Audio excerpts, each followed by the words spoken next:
Welcome to educare. ఈ వీడియోలో degree మొదటి సంవత్సరం రెండవ సెమిస్టర్కి సంబంధించి మౌలిక అంశాలు, తెలుగు మౌలిక అంశాలు పదస్వరూపం అనేటువంటి సబ్జెక్ట్ నుంచి 2 యూనిట్లు ఉన్నాయి. బ్లాక్ 1లో బ్లాక్ 1 2 యూనిట్స్ అనేటువంటి పదాలు ఏర్పడే పద్ధతి, లింగ వచన కాలిక రూపాలు, వీటి గురించి డిస్కస్ చేద్దాం. ఇక్కడ ఈ టాపిక్ని చాలా ఈజీగా నేను ఎక్స్ప్లెయిన్ చేస్తాను. అలాగే ఇంపార్టెంట్ క్వశ్చన్స్ కూడా చెప్తాను, చాలా జాగ్రత్తగా వినండి. ఎందుకంటే ఇక్కడ తెలుగు ఫస్ట్ టైం ఇక్కడ డిగ్రీ స్టూడెంట్స్ ఎవరైతే చదువుతున్నారో కొన్నిసార్లు వాళ్ళకి అర్థం కాదనమాట. నేను చెప్పేటువంటి సింపుల్ మెథడ్లో మీరు చదవండి. జస్ట్ నేను చెప్పేది వింటూ వెళ్ళండి చాలు, మీకు ఈ టాపిక్ అనేటువంటిది పూర్తిగా అర్థమవుతుంది. అలాగే క్వశ్చన్స్ కూడా ప్రాక్టీస్ చేయండి. ఇక మీరు ఎగ్జామినేషన్లో మేము ఎవరు ఆపలేరు అనమాట. Okay, let us start this. ఇక్కడ చూస్తే మనకు ఫస్ట్ మీకు ఉన్నటువంటి బ్లాక్స్ అన్ని 3 అనమాట. ఖండం 1, ఖండం 2, ఖండం 3 అనమాట. ఓకే, ఇందులో ఫస్ట్ ఖండం మాత్రం చెప్పుకుందాం. ఖండంని ఇక్కడ మనం ఇంగ్లీష్లో బ్లాక్ అని చెప్పేసి అంటారు. ఓకే, ఈ బ్లాక్లో మనకు 2 యూనిట్స్ ఉన్నాయి. ఈ 2 యూనిట్స్ని పూర్తిగా ఇందులో డిస్కస్ చేద్దాం. వీడియోని స్కిప్ చేయకండి. ఒకవేళ స్లో అనిపిస్తే మీరు కొద్దిగా స్పీడ్ పెంచుకొని వినేసేయండి పూర్తిగా. Okay, let us start this. ఇక్కడ ఫస్ట్ టాపిక్ ఏంటంటే పదాలు ఏర్పడేటువంటి పద్ధతి. జనరల్గా అసలు పదాలు ఎలా ఏర్పడతాయి అంటే అక్షరాల ద్వారా ఏర్పడతాయి. ఒక్కొక్క అక్షరం కలిపి ఒక పదంగా మనం చేసి దానికి ఒక శబ్ద రూపం ఇచ్చేస్తాం. ఆ శబ్ద రూపం ద్వారానే ఒక అర్థం వచ్చేటువంటి మాదిరిగా మనం మాట్లాడడం వల్ల మనం మాట్లాడేటువంటి మాటలు ఇతరులకు అర్థం అవుతాయి. ఇప్పుడు నేను చెప్పేటువంటి చాలా మాటలు ఉన్నాయి కదా, ఇవన్నీ కూడా కొన్ని అక్షరాలు కలిసి కొన్ని పదాలుగా ఏర్పడినటువంటి కొన్ని శబ్దాలు అనమాట. ఈ శబ్దాలకు ఒక్కొక్క శబ్దానికి ఒక్కొక్క అర్థం ఉంటుందన్నమాట. సో అలా అర్థం వచ్చే విధంగా మాట్లాడడం మానవ జీవితంలో ప్రతి ఒక్కరికి జరుగుతూ ఉంటుంది. ఎందుకంటే ఇక్కడ మనం కమ్యూనికేషన్ అంటారు, దీన్ని సింపుల్గా కమ్యూనికేషన్ అంటారు. ఈ కమ్యూనికేషన్ లేనిదే మనుషులు తమ యొక్క అభిప్రాయాలు, తమ యొక్క ఫీలింగ్స్, ఎమోషన్స్ ఎవరితోనూ షేర్ చేసుకోలేరు అనమాట. చేసుకోవడానికి అవకాశం ఉన్నటువంటి ఒకే ఒక్కటి ఏంటంటే కమ్యూనికేషన్. అయితే ఈ కమ్యూనికేషన్ ఎలా ఏర్పడుతుందంటే కొన్ని అక్షరాల ద్వారా ఏర్పడినటువంటి పదాల ద్వారానే ఏర్పడుతుంది. ఈ పదాలు ఒక్కొక్క పదానికి ఒక్కొక్క మీనింగ్ ఉంటుంది. ఆ మీనింగ్ ద్వారానే అవతల వ్యక్తికి తను చెప్పాల్సినటువంటి విషయం చెప్పి దాన్ని మళ్ళీ తిరిగి రెస్పాన్స్ తీసుకుంటాడు అనమాట. అయితే ఇందులో కీలకమైనటువంటివి ఏవి అంటే పదాలు. మళ్ళీ ఈ పదాలు ఎలా ఏర్పడతాయి అనేటువంటిది చూద్దాం. ఇలా ఏర్పడేటువంటి పద్ధతి చూసుకుంటే ఫస్ట్ పదం అంటే ఏంటో చూద్దాం. ఈ పదం నిర్వచనం అనేటువంటిది ఇంపార్టెంట్. దీన్ని చూడండి. పదం అంటే ఏంటి? పదం అన్న పదానికి మాట, శబ్దం వంటి పర్యాయ పదాలు ఉన్నాయి. అర్థవంతమైనటువంటి అక్షరాల సముదాయాన్ని పదం అంటారు. సింపుల్గా చెప్పాలంటే అర్థవంతమైనటువంటి పదాల సముదాయం అని చెప్పేసి అన్నారు. ఇక్కడ చూడండి, అంటే మీనింగ్ఫుల్గా ఉండాలి. మీరు ఏది చెప్పినా కూడా మీనింగ్ఫుల్గా ఉండేటువంటి దాన్ని ఇక్కడ మనం పదం అని చెప్పేసి అంటారు. ఆ తర్వాత ఒక ఎగ్జాంపుల్ తీసుకుంటే పాట అనేటువంటి ఒక అక్షరం ఉంది చూడండి. ఈ అక్షరంలో పాట అన్న పదంతో మొదటి అక్షరం మాత్రమే మార్చి మరికొన్ని పదాలను మనం సరిచేయొచ్చు. ఎలా? ఇప్పుడు చూడండి, నేను మీకు చూపిస్తాను, మీరు ఇంకా కొన్ని కామెంట్ సెక్షన్లో పెట్టండి. ఓకే, పాట, కోట, తోట, ఆట. ఇక్కడ చూడండి, కొంత మార్చి మనం చెప్పినా కూడా దానికి మీనింగ్ ఉందన్నమాట. ఒక పదం అయిపోయింది. పా అనేటువంటి అక్షరము, టా అనేటువంటి అక్షరము, కో అనేటువంటి అక్షరము, టా అనేటువంటి అక్షరంతో ఇక్కడ చివరికి వచ్చేటువంటి శబ్దం ఒకటే ఉంది, ఒకటే అక్షరం ఉంది, టా టా టా. కానీ ముందుగా ఒక అక్షరం మార్చేసి మనం ఏం చేసామంటే వేరొక పదం చేసాం కదా, పాట, కోట, తోట, ఆట అని చెప్పేసి. ఇలా అంటే పదాలు ఎలా ఏర్పడతాయంటే ఒక్కొక్క అక్షరం మార్పు చెందడం వల్ల, అంటే ఒక పదానికి ముందుగా ఒక అక్షరాన్ని తీసివేయడం లేదా వేరొక అక్షరం పెట్టడం వల్ల ఏమవుతుందంటే ఒక కొత్త పదం అనేటువంటిది ఏర్పాటు అవుతుంది. ఇటువంటి మాటలలో మొదటి అక్షరం మాత్రమే మార్చాం. అలా మార్చినప్పుడు కొత్త అర్థాన్ని ఇచ్చేటువంటి సామర్థ్యం అక్షరానికి ఉండాలి. అక్షరం అంటే ఎలా ఉండాలి? ఆ అక్షరం మనం పెట్టాము అంటే అక్కడ ఒక పదం ఏర్పడాలి, అది దానికి ఒక మీనింగ్ రావాలన్నమాట. అర్థం బోధించగలిగినటువంటి అక్షర సముదాయాన్నే పదం అంటారు. ఇంకా సింపుల్గా ఇంకొక డెఫినేషన్ చూడండి. అంటే అర్థాన్ని బోధించాలన్నమాట. అర్థాన్ని బోధించేటువంటి ఏదైతే అక్షర సముదాయం ఉందో దాన్ని మనం పదం అని అంటారు. ఓకే, ఇది డెఫినేషన్. ఇక పదాలు ఏర్పడేటువంటి పద్ధతి చూద్దాం. ఇక్కడ దీనికి ఏర్పడేటువంటి పద్ధతిలోనే ఇవి ఎందుకు ఏర్పడతాయి అంటే దీనికి కొన్ని కారణాలు ఉంటాయి. ఎలా అంటే పనులు లేదా భావనలు కారణమవుతాయి. ఇప్పుడు నేను ఒక ఉద్దేశం ఉంది, నేను చెప్తున్నా ఒక మాట. దీనికి కారణం ఏంటంటే నేను నేర్చుకున్నటువంటి సబ్జెక్ట్ మీకు చెప్పాలి. ఇది ఒక కారణం. మీరు ఎందుకు వింటున్నారు? దీనికి ఒక కారణం కూడా ఉంది. మీరు ఎగ్జామ్లో పాస్ కావాలి. అంటే ఇంకొకటి నాకొక అభిప్రాయం ఉంది. మీ అందరిని పాస్ చేయాలి. నాకు తోచినంత సహాయం మీకు చేయాలి ఫ్రీగా. చాలామంది పూర్ స్టూడెంట్స్ చదువుతున్నారు కదా! వాళ్ళందరికీ నేను హెల్ప్ చేయాలనేటువంటి భావన నాలో ఉంది. కాబట్టి నేను మీకు హెల్ప్ చేస్తున్నాను. దీనివల్ల ఏమవుతుందంటే నేను పలానా విషయం మీకు చెప్తున్నాను, మీకు హెల్ప్ చేస్తున్నాను అని చెప్పేసి నేను ఈ రూపకంగా మీకు చెప్తున్నాను. అంటే ఈ రూపంగా చెప్పడం వల్లనే కొన్ని పదాలు ఏర్పడ్డాయి. కొన్ని కాదు, ఇక్కడ కొన్ని వేల పదాలు ఏర్పడ్డాయి. వాటి ద్వారా నేను అనుకున్నటువంటి సమాచారం మీకు అందిస్తున్నాను. అంటే పనులు లేదా భావనలే దీనికి మూల కారణం అని చెప్పొచ్చు.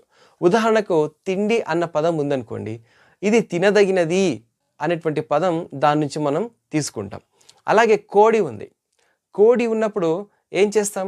కొక్కరొక్కో అని చెప్పేసి అది అరుస్తూ ఉంది అన్నప్పుడు అది కోడి. కాబట్టి కోడి అని దానికి ఒక పేరు పెట్టారన్నమాట. అంటే కోడి కూయడం అనేటువంటిది. అంటే కొన్ని పదాలు సృష్టించుకున్నాం మనమే. ఇక్కడ ఎవరో సృష్టించి పెట్టింది కాదు, భగవంతుడు ఇచ్చింది కాదు. మానవ జాతి పాత రాతియుగం నుంచి ఆధునిక కాలం వరకు చేసినటువంటి ఎన్నో రకాలైనటువంటి శబ్దాల నుంచి ఒక యుగం తర్వాత ఇంకొక యుగం కొన్ని వేల సంవత్సరాల నుంచి కొన్ని పదాలు ఏర్పడి ఒక భాషగా రూపొందించిందనమాట. ఇలా రూపొందినటువంటి ఈ భాషలో కొన్ని లక్షల పదాలు ఉన్నాయి, కొన్ని కోట్ల పదాలు ఉన్నాయి. ఇవన్నీ కూడా మనం సృష్టించుకున్నవే. మరికొన్ని పదాలను మూల రూపానికి కొద్దిపాటి మార్పు చేసి కొత్తగా కూడా మనం సిద్ధం చేసుకుంటాం. సందర్భం, ప్రయోజనం, కాలం బట్టి ఇవి మారుతూ ఉంటాయి. మళ్ళీ ఇవే పదాలు ఇలాగే ఉంటాయంటే కాదు. సందర్భాన్ని బట్టి వేరే పదాలు ఉపయోగిస్తుంటాం. ప్రయోజనాన్ని బట్టి వేరే పదాలు ఉపయోగిస్తూ ఉంటాం.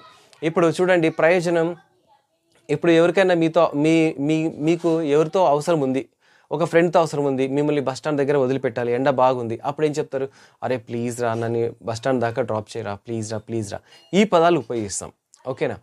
అలాగే ఇక్కడ సందర్భం ఉంది. ఇప్పుడు బర్త్డే ఉంది అనుకుందాం. బర్త్డేకి సంబంధించినటువంటి పదాలు ఉపయోగిస్తాం. హ్యాపీ బర్త్డే టు యూ, మీకు జన్మదిన శుభాకాంక్షలు అని ఇలాంటి పదాలు ఉపయోగిస్తారు.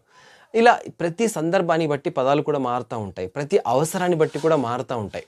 ఓకే, ఇవన్నమాట. అంటే ఎవరైనా కొంతమంది అవసరాన్ని బట్టి ఎలా మాట్లాడతారు అనేటువంటిది వాళ్ళు ఉపయోగించేటువంటి పదాలను బట్టి మనం అర్థం చేసుకుంటాం.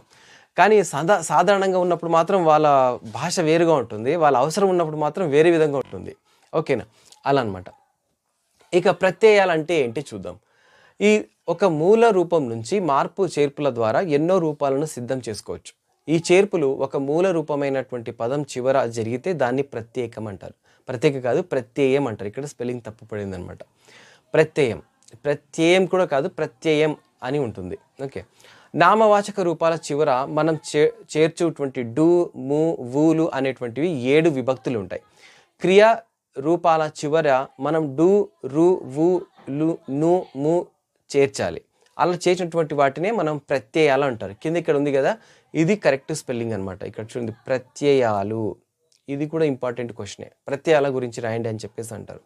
ప్రత్యయం అంటే ఏంటి నిర్వచించండి, కొన్ని ఎగ్జాంపుల్స్ ఇవ్వండి అని చెప్పేసి అడుగుతారు. కాబట్టి ప్రత్యయాలకు నిర్వచనం ఏంటంటే ఇదంతా కూడా అంటే ఒక మూల రూపం నుంచి మార్పు చేర్పుల ద్వారా ఎన్నో రూపాలను సిద్ధం చేసుకోవచ్చు అనమాట. ఒక పదం ఉంటుంది, ఆ పదాన్ని పట్టుకొని మనం వేరే రూపాలకి మార్చుకుంటాం. ఎలా అంటే ఇక్కడ చూడండి, రాముడు, రాములు, రాంగాడు. ఓకే, ఇలా చెప్తూ ఉంటాం. రామన్న, ఓకే, రాముని, రాములను, రాముని చేత, రాముల చేత. చూడండి, రాముడు, రాముని, రాముని చేత, రాములు, రాములను, రాముల చేత. ఈ విధంగా ఉందన్నమాట. ఎలాగైనా దీన్ని మార్చుకుంటాం. అంటే మూల పదం ఏంటంటే రాము, మూల పదం రాము. దాన్ని రాముడు అనొచ్చు, రాముని అనొచ్చు, రాముని చేత అనొచ్చు, రాములు, రాములను కదా. రాము అనేటువంటి మూల పదానికి మార్పులు చేర్పులు చేయడం వల్ల ఏమైందంటే కొత్త పదాలు ఏర్పడ్డాయి. ఇలా చేయడాన్ని ఇక్కడ ఉన్నటువంటి పదాలు ఉన్నాయి కదా, ఇవన్నీ కూడా ప్రత్యయాలు. ఆ తర్వాత ఏకవచనం, బహువచనం కూడా ఉన్నాయి ఇందులో. ఇప్పుడు చూడండి, వెళ్ళాను, వెళ్ళ, ఈ మూడింట్లో వెళ్ళ ఉంది. ఇక్కడ నువ్వు వచ్చింది. వెళ్ళాను, వెళ్ళావు, వెళ్ళాడు. వెళ్ళాము ఇంకొక పదం, వెళ్ళారు ఇంకొక పదం, వెళ్ళారు ఇంకొక పదం. సో ఈ విధంగా వచ్చిందనమాట. ఇక్కడ లింగం గురించి చెబుతాం. జెండర్ అని చెప్పేసి అంటారు. అంటే స్త్రీ పురుషులను సూచించడానికి కూడా కొన్ని పదాలు ఉంటాయి అన్నమాట. ఎలా వాటి కోసం ప్రత్యేకంగా సృష్టించాము. ఇవి కేవలం స్త్రీలకు మాత్రమే వాడాలి, ఇవి కేవలం పురుషులకు మాత్రమే వాడాలన్నమాట. దొర, దొరసాని. ఓకే, సొగసుగాడు, సొగసుగత్తె. డాక్టరు, డాక్టర్ అమ్మ. ఇక్కడ అమ్మని పడింది సపరేట్గా, డాక్టర్ అమ్మ అని మీరు అర్థం చేసుకోండి. రామయ్య, రామమ్మ. ఓకే, చూడండి. రామయ్య ఇది ఈ పదం ఎవరికి సంబంధించింది? పురుషునికి సంబంధించింది. రామమ్మ ఇది స్త్రీకి సంబంధించినటువంటిది. ఇక వచనం అంటే చూద్దాం. వచనం అంటే పదాలలో ఒక వస్తువు చెప్పేటువంటి వాటిని మనం వచనం అంటారు. ఎలా? ఇవి 2 రకాలుగా ఉంటాయి. ఏకవచనం ఉండొచ్చు, బహువచనం ఉండొచ్చు. ఏకవచనం అంటే ఏంటి? సింపుల్గా ఒక వస్తువు గురించి చెప్తే, ఒక వస్తువును సూచిస్తే అది ఏకవచనము. బహు అంటే చాలా వాటికి సంబంధించి చెప్తే, అనేక వస్తువుల గురించి చెప్తే అది బహువచనం అవుతుంది. ఎలా? ఇప్పుడు చూడండి, వ్యక్తులను బోధించేవి గురువు, ఇది సింగులర్ అంటే ఏకవచనం. గురువులు, ఓకే చూడండి, ఇవి బహువచనం. అంటే వచనం అంటే ఏంటంటే ప్లూరల్ కావచ్చు, సింగులర్ నుంచి ప్లూరల్లోకి మార్చడం. ఏకవచనంలోకి వెళ్ళి బహువచనంలో మనం చెప్పడం. బహువచనం ఇస్తే ఏకవచనం రాయమంటాడు, ఏకవచనం ఇస్తే బహువచనం రాయమంటాడు. అలాగే ఉంటాయి అన్నమాట. ఇక్కడ వ్యక్తులను బోధించేటువంటివి ఏంటంటే, ఇక్కడ గురువులు, నేను ఫస్ట్ వస్తువులు అన్నా కదా, సారీ, వ్యక్తులు. ఓకే, ఇక్కడ వ్యక్తులు, వస్తువులు, జంతువులు, దేన్నైనా కానీ, అంటే మనకు డెఫినేషన్లో వస్తువులు అని చెప్పాడు అనమాట, కాబట్టి అది చెప్పాను.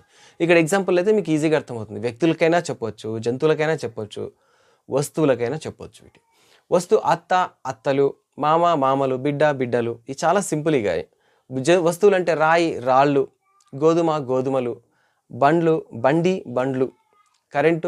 కరెంట్లు ఉన్నాయి, లేవు, లైట్లు, ఓకేనా, బల్బులు, ఓకే, ఫోన్లు, ఇలా అనమాట. జంతువులు చూసుకుంటే కోళ్ళు, కుందేళ్ళు, సింహాలు, పిల్లిలు, ఇలా అనమాట. ఓకే, దెన్ విభక్తి అంటే చూద్దాం. విభక్తి అంటే ఏంటి? ఇవి 7 పదాలు ఉంటాయన్నమాట. ఈ పద సంబంధాన్ని కలిగిస్తాయి. ఎలా? నేను వాడిని చూశాను, ఇది ద్వితీయ విభక్తి. వాడిని చూశాను, చూడండి ఇక్కడ ఇవి గుర్తుంచుకోండి. వాడిని చూశాను. నేను వాడితో అన్నాను, తో తృతీయ విభక్తి. వాడి చేత చెప్పించాను, ఇది కూడా తృతీయ విభక్తి. కొరకు, నేను వాడి కొరకు వచ్చాను, చతుర్థి విభక్తి. వాడి కంటే గొప్పవాడిని, వాడి యొక్క స్నేహితుడిని, షష్ఠి. నేను వాడిలో తెలివితేటలు చూశాను, లో అన్నమాట. ఇక్కడ షష్ఠి విభక్తి, లో అనేటువంటి. నేను వాడి యందు ఇష్టమున్న వాడిని, సప్తమి విభక్తి. యందు అనేటువంటిది ఇక్కడ వచ్చింది. ఓకే, రాముడిని, రాముడి చేత, రాముడితో, రామునికి, రామునిలో అనేటువంటివి ఇస్తాడనమాట. అంటే రాముడిని ఉంది కదా, ఈ రాముడిని అనేటువంటిది ఎటువంటి విభక్తి అని చెప్పేసి అంటారు. ఇది ఏంటి? ద్వితీయ విభక్తి. మీకు ఎగ్జామ్లో అడిగేటువంటి ప్రశ్నలు ఈ విధంగా ఉంటాయి, చూడండి.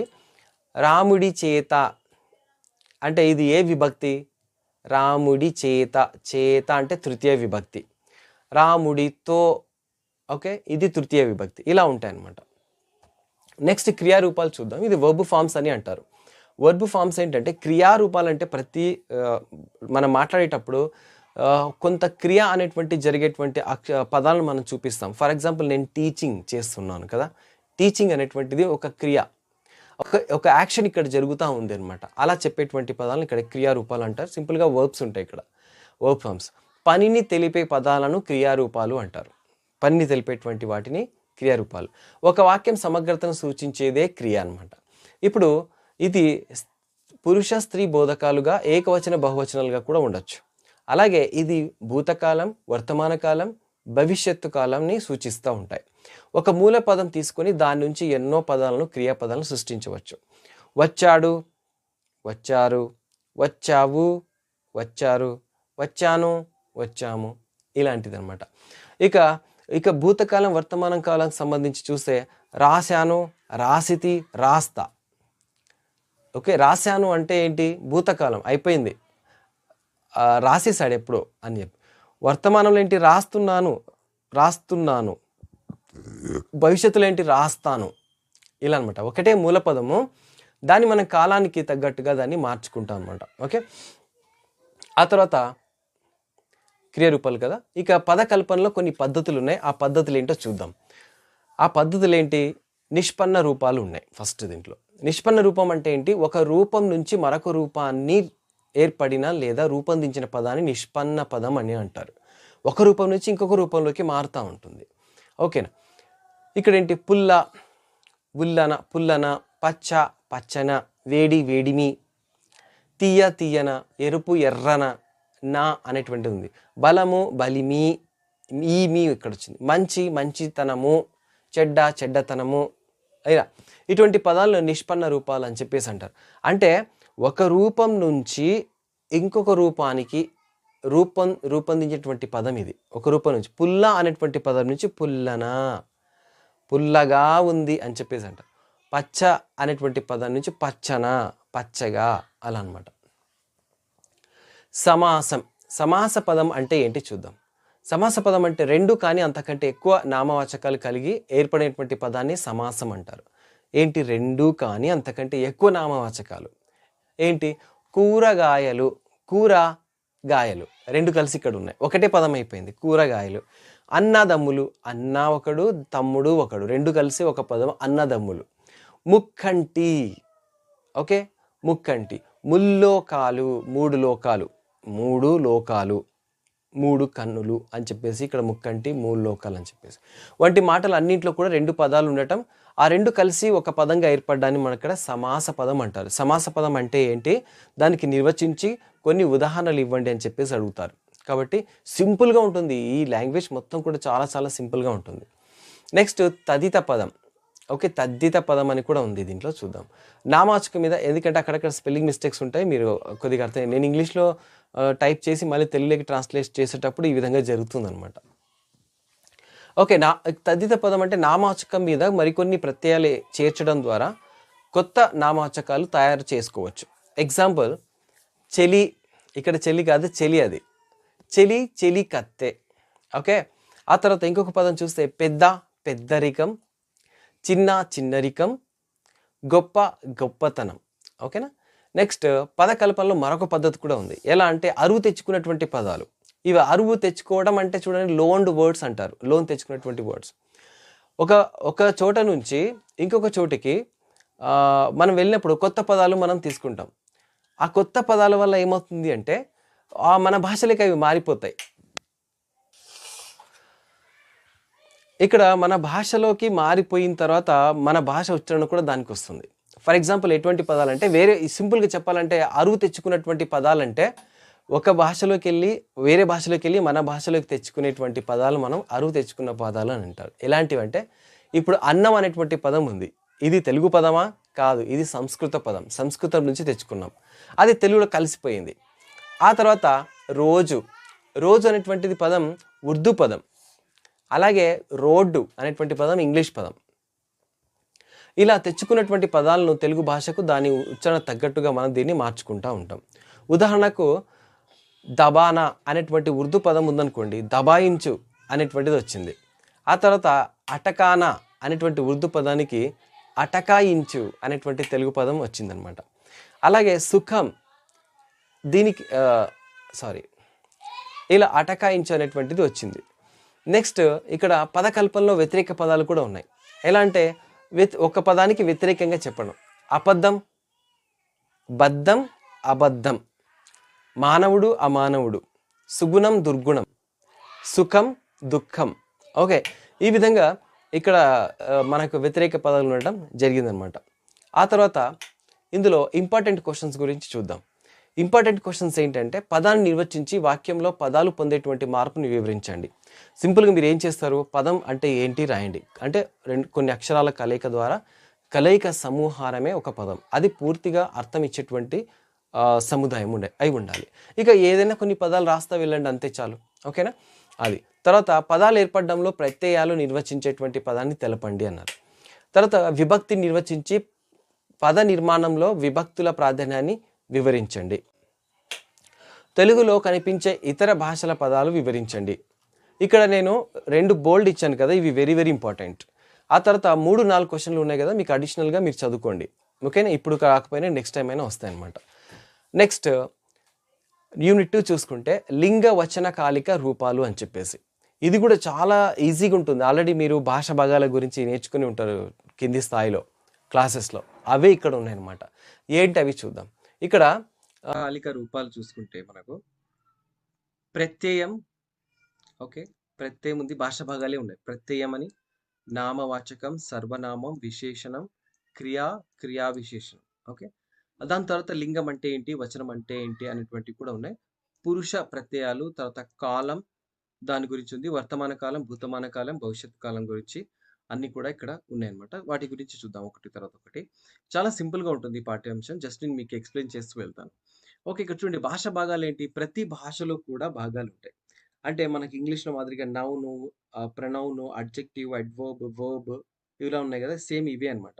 ఇక్కడ ఎందుకంటే ఇవి వాక్యంలో ఉన్నటువంటి పదాలు నిర్వచించేటువంటి కర్తవ్యాన్ని బట్టి వాటిని ఇలా వర్గీకరించడం జరిగిందన్నమాట.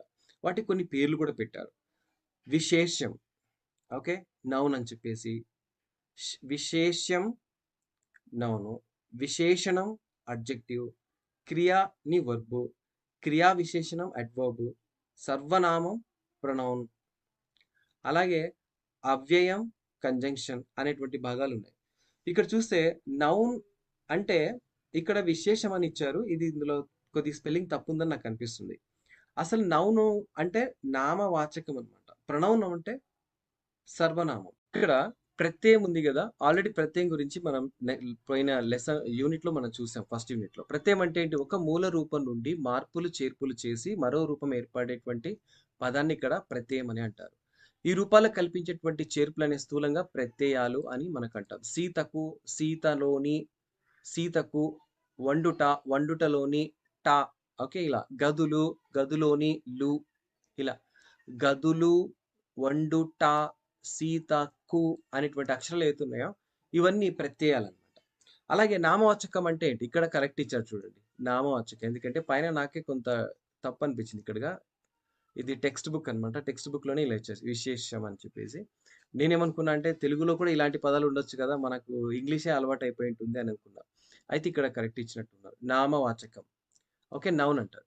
నామవాచకం అంటే మీకు తెలిసిందే. ప్రతి వస్తువుకి ఒక పేరు ఉంటుంది. ఆ పేరునే మనం ఇక్కడ నామవాచకం అని చెప్పేసి అంటారు. అంటే నామము ఓకే. నీ నామధేయం ఏమిటి అని చెప్పేసి అంటారు. ఇది తెలుగులో. ఇంగ్లీష్‌లో వాట్ ఈస్ యువర్ నేమ్ అంటారు. సో, ప్రపంచంలో ఎన్నో వస్తువులు, జీవులు, జీవరాశులు, స్థలాలు, నదులు ఉన్నాయి గదా! వీటన్నింటికి కూడా పేర్లు పెట్టారు. వాటన్నిటిని ఇక్కడ నామవాచకం కిందకి తీసుకుంటాం అన్నమాట.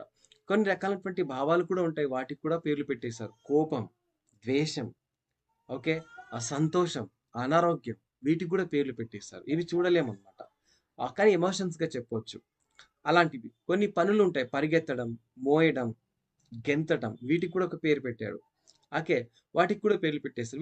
వీటన్నిటి పేర్లను ఇక్కడ మనం నామవాచకం కిందకి తీసుకుంటాం. అయితే ఇక్కడ విశేషాలలో నిర్దిష్టమైనటువంటి నామవాచకం కూడా ఉంది. నిర్దిష్టమైనటువంటి నామవాచకం అంటే ఈ సాధారణంగా అందరికీ పేర్లు పెట్టేస్తారు. కానీ కొన్ని ప్రత్యేకంగా ఉంటాయి. ఇప్పుడు చూడు చాలా ఛానెల్స్ ఉన్నాయి. ఛానెల్ అనేటువంటిది ఒక పేరు అనుకుంటే చాలా ఛానెల్స్ ఉన్నాయి. అది అందరికీ సంబంధించినటువంటిది. కానీ ఎడ్యుకేర్ అనేటువంటి పేరు మనం ప్రత్యేకంగా వాడతాం కదా! ఇది ఒక ప్రాపర్ నౌన్ అన్నమాట. అంటే నిర్దిష్టమైనటువంటి నామవాచకము అని చెప్పేసి దీన్నంటారు. చాలామంది మీ స్టూడెంట్స్ ఉంటారు క్లాస్ రూమ్‌లో. కానీ ప్రత్యేకంగా ఒక స్టూడెంట్ పేరే తీసుకుంటాం. ఫర్ ఎగ్జాంపుల్ సీను అని, వెంకటేష్ అని కదా! రవి అని చెప్పేసి ప్రత్యేకంగా చెప్తాం. అలాంటివి. ఈ పేర్లన్నీ కూడా ఇప్పుడు నగరాలు కూడా చాలా నగరాలుంటాయి. కానీ వాటి పేర్లను పర్టిక్యులర్‌గా చూస్తాం. నగరము అనేటువంటిది నామవాచకమే. కానీ ఆ నగరానికి ఉన్నటువంటి పేరు చెప్పేటప్పుడు మనం నిర్దిష్ట నామవాచకం అని చెప్పేసి అంటారు. దాన్నే ప్రాపర్ నౌన్ అని అంటారు. ఓకేనా? వస్తువులకు కావచ్చు, స్థలాలకు కావచ్చు, దేనికైనా కావచ్చు. సాధారణంగా కొన్ని పేర్లు ఉంటాయి. అవన్నీ కూడా నౌన్ కిందే చెప్తాం. ప్రత్యేక వాటి పేర్లే ఉంటాయి కదా! ఆ పేర్లని ఏంటంటే మనం ప్రాపర్ నౌన్స్ అని అంటారు. ఇక్కడ చూడండి ఇంకొకటేంటంటే ఇలాగే క్రియల నుండి కూడా క్రియా విశేషాలు కూడా ఏర్పడతాయన్నమాట.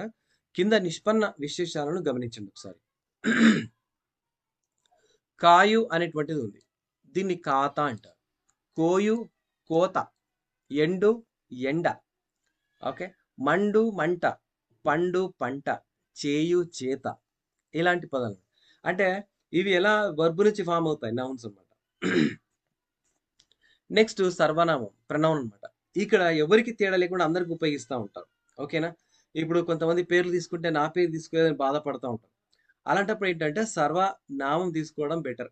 ఓకే. ఇప్పుడు వేదిక మీదకి పలానా వ్యక్తి రవి రావాల్సిందిగా కోరుతున్నామంటే, అంటే రవి ఒక్కడేనా ఇక్కడ పోటుగాడు మేమంతా లేమా? అని చెప్పేసి అనుకుంటారు ప్రాపర్ నౌన్ తీసుకున్నప్పుడు.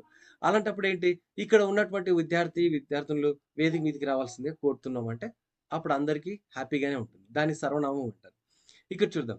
వాక్యంలో నామవాచకాలను ఉపయోగిస్తాం. పదే పదే అదే వా న ప్ర నామవాచకాన్ని ఉపయోగించాల్సిన అవసరం లేకుండగా దీన్ని ఉపయోగిస్తారు. దీన్ని ఒక పర్యాయ పదంగా ఉపయోగిస్తారనమాట. ఇక్కడ అంటే ఇక్కడ నేను చెప్పినటువంటి ఎగ్జాంపుల్ స్టూడెంట్స్ అని ఉంది కదా! దే అని చెప్పేసి అనుకోవచ్చు. దే. ఫర్ ఎగ్జాంపుల్ ఎడ్యుకేర్ అనేటువంటి ఒక ఛానెల్ ఉంది. ఎడ్యుకేర్ ఛానెల్ గురించి మీరు ఒక ఎస్సే రాస్తున్నారు. ఇది మీరేం చేస్తారు? స్టార్ట్ చేస్తారు. ఎడ్యుకేర్ అనేటువంటి ఛానెల్ వల్ల మేము చాలా లెసన్స్ విన్నాము. లెసన్స్ విన్న వాటిలో ఇంపార్టెంట్ క్వెషన్స్ కూడా వచ్చాయి. ఎడ్యుకేర్‌లో మంచి మంచి వీడియోస్ ఉంటాయి. ఎడ్యుకేర్‌లో మంచి మెసేజ్ ఇచ్చేటువంటి వీడియోస్ కూడా ఉంటాయి. ఎడ్యుకేర్ వల్ల నేను ఓ గ్రేడ్ తెచ్చుకున్నాను. ఎడ్యుకేర్ వల్ల ఇలా ప్రతీదీ చెప్పుకుంటే పోతారా? లేదు గదా! దానికి ఇప్పుడు ఎడ్యుకేర్ అనేటువంటి ఛానెల్ ఫస్టు మీరు ఒక పదం ఉపయోగిస్తారు. దాని తర్వాత ప్రతిసారి చెప్పేటప్పుడు ఆ పదం కాకుండా వేరేది వాడొచ్చు కదా! ఇట్ అని వాడతాం. It is a wonderful channel. It is a beautiful channel. It gives more knowledge. It gives important questions. It gives more all subjects lessons ఇలా ఇట్ అని ఉపయోగిస్తారు. అలా ఇట్ ఉపయోగించడం ఇక్కడ ప్ర ప్రొనౌన్ అని చెప్పేసి అంటారు. అలాగే ఇక్కడ ఒక వ్యక్తి గురించి చెప్పేటప్పుడు కూడా ఫర్ ఎగ్జాంపుల్ మీ లెక్చరర్స్ ఉన్నారు ఎవరైనా ఒకరు. ఓకే. ఫర్ ఎగ్జాంపుల్ ఆయన పేరు శ్రీనివాసులు అనుకుందాం. శ్రీనివాసులు సార్ బాగా చెప్తారు. శ్రీనివాసులు సారు మంచిగా ఉంటాడు. శ్రీనివాసులు సార్ చాలా స్ట్రిక్ట్‌గా ఉంటారని ప్రతిసారి చెప్తామా? చెప్పం. శ్రీనివాసులు సార్ బాగా సబ్జెక్ట్ చెప్తారు. అతను చాలా పంక్చువల్‌గా ఉంటాడు. అలాగే అతను రెగ్యులర్‌గా క్లాసెస్‌కి రావాలని చెప్పేసి స్టూడెంట్స్‌కి చెప్తారు. అతను అనేటువంటిది ఉపయోగిస్తాం. దీన్ని మనం ఏమంటారంటే ప్రాపర్ నౌన్ అని చెప్పేసి అంటాం. ఓకే. అంటే పేరుకు బదులుగా వాడేది. సింపుల్‌గా చెప్పాలంటే పేరుకు బదులుగా వాడేదే సర్వనామము. విశేషణం అంటే అడ్జెక్టివ్ చూడండి. ఇప్పుడు చాలా సార్లు మనం చాలా పదాలు మాట్లాడుతూ ఉంటాం. కానీ కొన్ని సార్లు మన మాట్లాడేటువంటి మాట మిగతా వాళ్ళకి హత్తుకుంటుంది. ఆకట్టుకుంటుంది. ఎలా అంటే కొన్ని విశేషణం ఉంటుంది. ఇప్పుడు చూడండి పరువు. ఓకే. పత్తి పరువు. డెఫినిషన్ చెప్తాను. నామవాచక గుణాన్ని చెప్పేదే విశేషణం. పుస్తకం మంచి పుస్తకం. ఇక్కడ పుస్తకం గుణాన్ని చెప్పేటువంటి మాట మంచి. కనుక ఇది విశేషం. నీ దగ్గర బుక్ ఉంది ఒకటి. బుక్ అందరికీ తెలిసిందే. కానీ నీ దగ్గర ఉన్నటువంటిది మంచి బుక్ అన్నమాట. ఆ బుక్ యొక్క విశేషణం ఏంటంటే మంచి బుక్. మంచిగా ఉండటం అన్నమాట. ఓకే. పరువు కామన్‌గా ఉంటుంది. పత్తి పరువు. ఓకే. ఊరు చెప్పొచ్చు. కామన్ నౌన్ ఇది కామన్‌గా అందరికి అన్ని ఊర్లకు ఊరు. కానీ ఆ ఊరి యొక్క విశేషణం ఏంటి చెప్పు అంటే, పెద్ద ఊరు సార్ అది. చాలా పెద్ద ఊరు అని చెప్పేసి అంటాం. ఓకే. ఎండ. ఎటువంటి ఎండ? ఎండ అంటే జనరల్‌గా వేడిగా ఉంటుంది. కానీ ఇక్కడ ఉండేటువంటి ఎండ యొక్క విశేషణం ఏంటంటే, పొద్దుటి ఎండ. ఎట్లా ఉంటుంది? చాలా మంచిగా ఉంటుంది. వార్మ్‌గా ఉంటుంది. కంఫర్టబుల్‌గా ఉంటుంది. చీర. ఎటువంటి చీర ఇది? తెల్లదా? నల్లదా? ఇంకెటువంటిదంటే తెల్లని చీర. చీర కలర్ యొక్క విశేషణం ఇక్కడ చెప్తుందనమాట. పువ్వు. పువ్వంటే అందమైనటువంటి పువ్వు. కొన్ని పువ్వులు అందంగా ఉండకపోవచ్చు. జనరల్‌గా పువ్వులన్నీ అందంగానే ఉంటాయి. కానీ మనం చూసేటువంటి దాన్ని బట్టి ఉంటుంది. అలా. ఇక కిటికీ. అది ఎటువంటి కిటికీ? పొడవు కిటికా? పొట్టి కిటికా? చాలా పెద్దదా? చిన్నదా? అనేటువంటిది మనకు తెలీదు.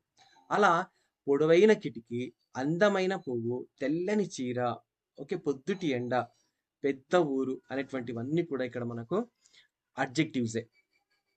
ఇల్లు, చిన్న ఇల్లు, మాట, మంచి మాట, మంట, సన్నని మంట, సాయంత్రం, చక్కని సాయంత్రం, తెలివైన అమ్మాయి, అమ్మాయే, తెలివైన అమ్మాయి, సంగీతం, సంగీతమే కానీ మధురమైన సంగీతం. ఇది అడ్జెక్టివ్ అన్నమాట. నెక్స్ట్ క్రియ చూసుకుందాం. క్రియ అంటే ఏంటి? యాక్షన్స్ అన్నమాట. అంటే మనం చేసేటువంటి క్రియ. ఇప్పుడు చూడండి ఇప్పుడు నేను చెప్తా ఉన్న క్లాస్. ఇక్కడ ఒక క్రియ జరుగుతా ఉంది. ఓకేనా? ఇలా వాక్యంలోని కర్త నిర్వహించేటువంటి కార్యం. వాక్యంలోని కర్త నిర్వహించేటువంటి కార్యాన్ని తెలుపుతుంది. ఇప్పుడు నేను కర్తనిక్కడ. నేను చేసేటువంటి కార్యం ఏంటి? టీచింగ్. ఓకే. టీచింగ్ అనేటువంటి వర్బ్ తెలియజేస్తా ఉంది. Bus కదులుతున్నది.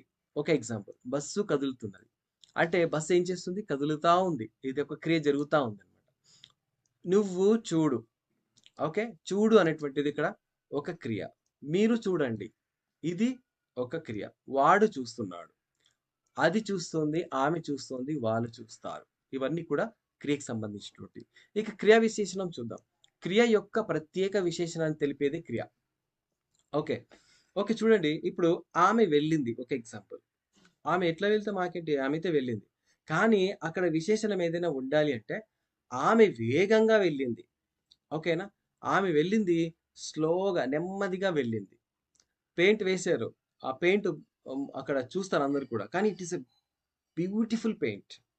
She Drew a beautiful paint. Oh! Sorry, Telugu క్లాస్‌లో ఇంగ్లీష్‌లో చెప్తున్నాను. అంటే కొన్ని ఎగ్జాంపుల్స్ అలా వస్తాయన్నమాట.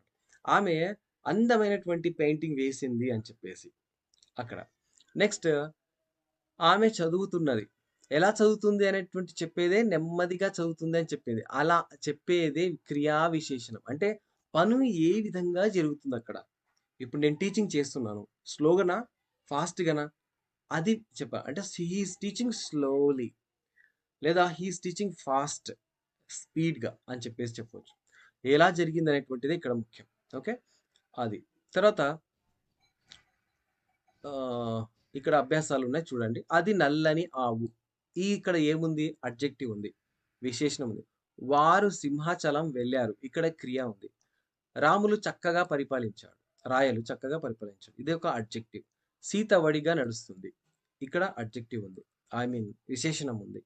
చల్లని గాలులు మెల్లగా వీస్తున్నాయి. ఇక్కడ మెల్లగా వీస్తున్నాయి. ఇక్కడ విశేషణం ఉంది. అంటే వర్బ్ యొక్క విశేషణం. క్రియా విశేషణం ఉందన్నమాట. ఆ తర్వాత చూద్దాం.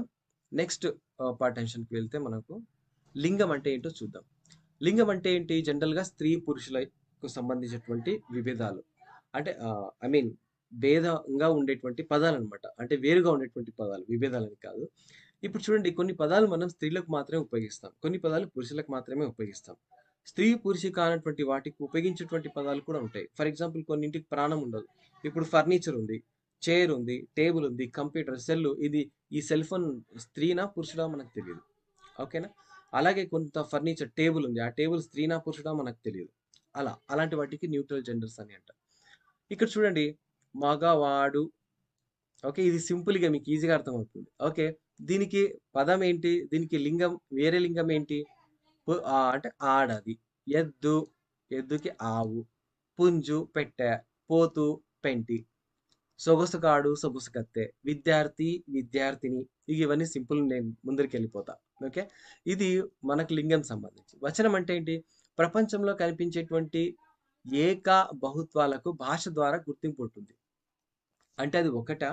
నువ్వు చూసేటువంటి వస్తువు ఒకటా? రెండా? అంతకంటే ఎక్కువనా? అనేటువంటిది ఉంటుంది. దాన్ని బట్టి ఇక్కడ మనం వాటికి వచనం ఇచ్చేస్తాం. ఆవు, ఆవులు. ఒక ఆవు చూస్తే ఆవు అని అంటారు. 2 ఆవులు చూస్తే, 3 ఆవులు చూస్తే ఆవులు అని చెప్పేసి అంటారు. కడప, కడపలు. పిల్ల, పిల్లలు. గిన్నె, గిన్నెలు. సింపుల్ అంతే. బహువచనం. ఏకవచనం నుంచి బహువచనం అన్నమాట. గుడి, గుడులు. కలం, కలాలు. ఇలాంటివి. ఓకే. ఇక్కడ కొన్ని క్వెషన్స్ ఇచ్చారు. తెలుగులో ఎన్ని వచనాలు ఉన్నాయి? అవి చెప్పండి. ఏకవచనం, బహువచనం రెండే. తెలుగులో వచన ప్రత్యయాలు ఉదాహరణతో వివరించండి. ఇంతకు ముందు లెసన్ విన్నారు కదా! దాన్ని మళ్ళీ రిపీట్ చేసి చూడండి ఇక్కడ. తెలుగులో వచనానికి సంబంధం ఏంటి? అనేటువంటిది. ఓకే. ఇక ఇలాంటి ప్రశ్నలు కూడా మీకొస్తాయి చూడండి ఎగ్జామినేషన్‌లో. Multiple choices. ఓకే. అయితే కొత్తగా వచ్చినటువంటి క్వెషన్ పేపర్‌లో మాత్రం మల్టిపుల్ చాయిస్ ఏం కనిపియలే నాకు. ఓకే. పురుష ప్రత్యయాలు చూద్దాం. భాషను ఒకరు మాట్లాడతారు, ఒకరు వింటారు. ఈ సందర్భంలో వారిద్దరూ పరస్పరం తమ గురించి మాత్రమే కాక, మూడో వారి గురించి కూడా మాట్లాడటం జరుగుతా ఉంది.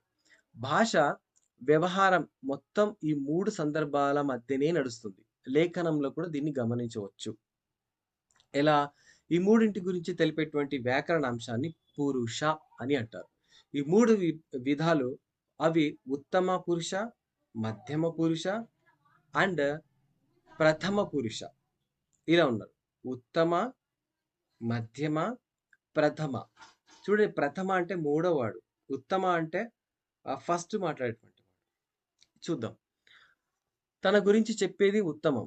తన గురించి తాడు చెప్పేటువంటిది ఉత్తమ పురుష. ఓకే.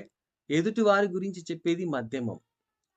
ఇతరుల గురించి తెలిపేది ప్రథమ పురుషం. ఎలా? పురుషులు ఏకవచనం. ఉత్తమ నేను, నేను ఉత్తమ. అండ్ మేము, మనం. మధ్యమ నువ్వు, మీరు. ప్రథమ వాడు, వాళ్ళు అని చెప్పేసి.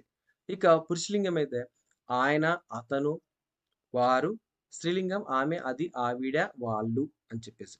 పురుషులకు వారు అని ఉపయోగించాలి. ఏవండి? ఓకే. ఇలాంటి పదాలు. వారు పురుషులు. వాళ్ళు లేడీస్ అన్నమాట. ఓకే. నపుంసకలింగం అది, అవి అని చెప్పేసి ఇలాంటివన్నీ కూడా. ఇప్పుడు నేను అనేటువంటి ఉత్తమమా కాదా? ఉత్తమము ట్రూ ఇది. ఇక్కడ మీకు కొన్ని పదాలు ఇస్తున్నాడు. నేను ఉత్తరం రాస్తున్నాను అనేటువంటిది ఇక్కడ ఎటువంటి లింగం? ఓకే. ఎటువంటి పురుష ప్రత్యయం అని చెప్పేసి అంటారు. అంటే ఉత్తమ పురుష ప్రత్యయం. ఇక్కడ మధ్యమ అంటే నువ్వు ఎప్పుడు రాముడు సీతతో ఇలా అన్నాడనమాట. "నువ్వెప్పుడు అడవుల్లో తిరగకు ఒంటరిగా." అంటే ఇక్కడ సీతను ఏమని ఏ ఏ విధంగా బోధించాడంటే నువ్వుతో బోధించవచ్చు ఒక రకంగా. ఇక్కడ మధ్యమ అంటే పురుష్ రాముడు మాట్లాడేవాడు ఉత్తమ. ఆ మాటలు వింటా ఉంటారు కదా! వాళ్ళు మధ్యమ. విని మళ్ళా వేరే వాళ్ళ గురించి చెప్తారు కదా! వాళ్ళ గురించి అంటే థర్డ్ పర్సన్ గురించి చెప్పేటప్పుడు అది ప్రథమ పురుష లేదా అని అంటారు. మూడో వారి గురించి చెప్తారన్నమాట. ఐ ఉత్తమ, యు మధ్యమ, షీ, హీ ఆర్ ఇట్ దీన్ని మనం ప్రథమ పురుష అని చెప్పేసి అంటారు. ఎందుకంటే ఇంగ్లీష్ నాకు చెప్పే అలవాటు ఉంది కాబట్టి నేను దాంతో చెప్తే మీకు ఈజీగా అర్థమవుతుందని చెప్పాను.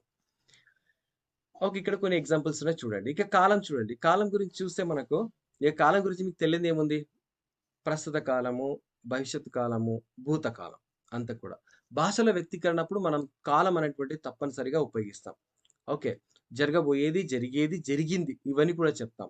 వర్తమాన కాలం అంటే ప్రస్తుతం నడుస్తున్నటువంటిది. నేను ఇప్పుడు మీకు క్లాస్ చెప్తున్నాను. ఓకే. పాప పండు తింటా ఉంది. రాములు పాలు తాగుతా ఉన్నాడు. ప్రస్తుతం నడుస్తా ఉందన్నమాట. ఓకే. నెక్స్ట్ ఇంకా కొన్ని ఎగ్జాంపుల్ చెప్తాను భూతకాలం సంబంధించి. వాక్యంలో కర్త చేస్తున్నటువంటి పని అప్పటికే అయిపోయి ఉన్నట్లయితే దాన్ని భూతకాలం అంటారు. ఆల్రెడీ అయిపోయింటది. అయిపోయినటువంటి దాన్ని మనం భూతకాలంలో చెప్తామనమాట. ఓకే. ఇప్పుడు ఇంకే ఇటువంటివి ఎలా ఉంటాయంటే ఇక్కడ గీత ఊరికి వెళ్ళింది. గీత ఊరికి వెళ్ళింది. ఇక్కడ గీత వెళ్ళడం అనేటువంటి పని జరిగిపోయిందనమాట. నిన్న మీరు ఎగ్జామ్ రాసారు. అనేటువంటిది అయిపోయింది. ఇలా అన్నీ అయిపోయినట్టు ఉంటాయి దాంట్లో. చదివింది, చదవలేదు, చదివాడు, చదివారు అనేటువంటిది. భవిష్యత్తు కాలం చూద్దాం. భవిష్యత్తు కాలం అంటే జరగబోయేటువంటిది. వాళ్ళు రేపు పండ్లు కోస్తారు. రేపు మీరు ఎగ్జామ్ రాస్తారు. రేపు నేను వీడియో అప్‌లోడ్ చేస్తాను. ఇలాంటి పదాలు. ఓకే. ఇక్కడ నెగెటివ్ ఉండొచ్చు, పాజిటివ్ ఉండొచ్చు. వాళ్ళు పాడుతారు. ఇది పాజిటివ్. వాళ్ళు పాడరు. ఇది నెగెటివ్. ఇక క్రియారూపం చూసుకుంటే తెలుగు వాక్యాలలో క్రియారూపం ప్రత్యేకమైనటువంటిది. క్రియ పైన లింగం, వచనం, పురుష, కాలిక ప్రత్యయాలు కలిసి ఉంటాయి.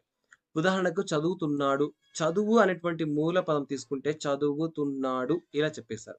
అంటే క్రియారూపంలో చదువు, క్రియ, తున్న వర్తమాన కాలం, డు ఏకవచనం. ఓకే. పుల్లింగం కూడా. అలాగే ప్రథమ పురుష అనేటువంటి ప్రత్యయాలు కూడా కలిసి ఉన్నాయన్నమాట. ఇదే విధంగా కింది వాక్యంలో కనిపించేటువంటి క్రియారూపాన్ని విశ్లేషించడం జరిగింది. వాళ్ళు వెళ్ళారు. వెళ్ళు క్రియ.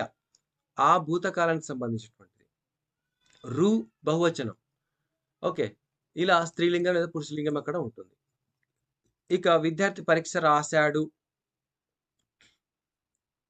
కింది వాక్యాల్లో గీత గీసినటువంటి పదాల వచనం మార్చండి అని చెప్పేసి అన్నారు.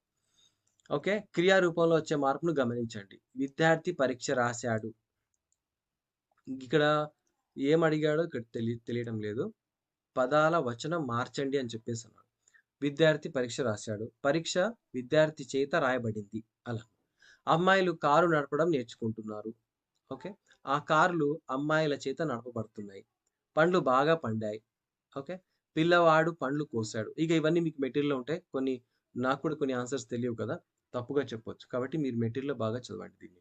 ఓకే. ఇది దీనికి సంబంధించినటువంటి సమాచారం. ఇక ఇందులో ముఖ్యమైనటువంటి విషయాలు కూడా ఇక్కడున్నాయి. మీరొకసారి గుర్తుంచుకోండి. ఒక స్క్రీన్ షాట్ తీసి పెట్టుకోండి. మీకు ఈజీగా ఉంటుంది. ఓకే. ఇంకా దీంట్లో క్వెషన్స్ కూడా ఉన్నాయి చూడండి. ఇంపార్టెంట్ క్వెషన్స్ ఏంటంటే తెలుగు వచనం గురించి రాయండి. ఇది ఇంపార్టెంట్. వర్తమాన ప్రత్యయాలు ఇది ఇంపార్టెంట్. ఇక్కడ తెలుగు క్రియలపై వచ్చే వివిధ ప్రత్యయాల గురించి రాయండి. ఇది ఇంపార్టెంట్. తర్వాత ఇక్కడ భూతకాల వ్యతిరేక ప్రత్యయాల గురించి వివరించండి. ఇవి ఇంపార్టెంట్. తర్వాత నేను వదిలిపెట్టాను కదా! అవి మీ ఇష్టం చదవండి. జస్ట్ బ్రీఫ్‌గా ఒకసారి చదవండి. వీడియో పూర్తిగా విన్నారంటే ఇంక ఇవన్నీ మీరు రాసేస్తారు. పెద్దగా ఇంపార్టెంట్ పర్టిక్యులర్‌గా అని చెప్పేసి అవసరం లేదు. ఓకే. కొన్ని జతపరచండి కూడా ఉన్నాయి. మీ టెక్స్ట్ బుక్‌లో ఉంటాయి. ఒకసారి దాన్ని ప్రాక్టీస్ చేయండి. ఓకే. ఇది దీనికి సంబంధించి నాకు తెలిసి మీకు ఎలా అనిపించింది ఈ లెసన్ అనేటటువంటిది కామెంట్ సెక్షన్‌లో రాయండి. ఓకే. నెక్స్ట్ లెసన్ ఏది కావాలో కూడా చెప్పండి. నెక్స్ట్ బ్లాక్ 2 ఉంది. నేను దాన్ని కూడా చేసి పెడతాను. సో, అందరికీ కూడా ఎగ్జామినేషన్స్ యొక్క ఆల్ ది బెస్ట్. బాగా రాయండి. ఏమైనా డౌట్స్ ఉంటే కూడా అడగండి. వాటిని నేను క్లియర్ చేస్తాను. ఓకే. Thank you. నెక్స్ట్ యూనిట్‌లో మనం నెక్స్ట్ వీడియోలో ఖండం 2 గురించి డిస్కస్ చేద్దాం. తెలుగు ఇతర భాషలతో సంబంధం గురించి డిస్కస్ చేద్దాం. ఓకే. దీంట్లో నేను చెప్పింది ఏంటి? మీకు ఇంపార్టెంట్ క్వెషన్స్ ఇచ్చాను. అలాగే లెసన్ అంతా కూడా ఎక్స్‌ప్లెయిన్ చేశాను. ఓకే. అక్కడక్కడ ఏమైనా చిన్న తప్పులు ఉండొచ్చు. ఎందుకంటే నేను ఇంగ్లీష్ లెక్చరర్‌ని కాబట్టి అవి చెప్పి కొన్నిసార్లు పదాల ఉచ్చారణ కొంత డిఫరెంట్‌గా ఉండొచ్చు అంతే. నాకు తెలిసి మీరు అర్థం చేసుకుంటా అనుకుంటున్నా. Thank you. Thank you so much.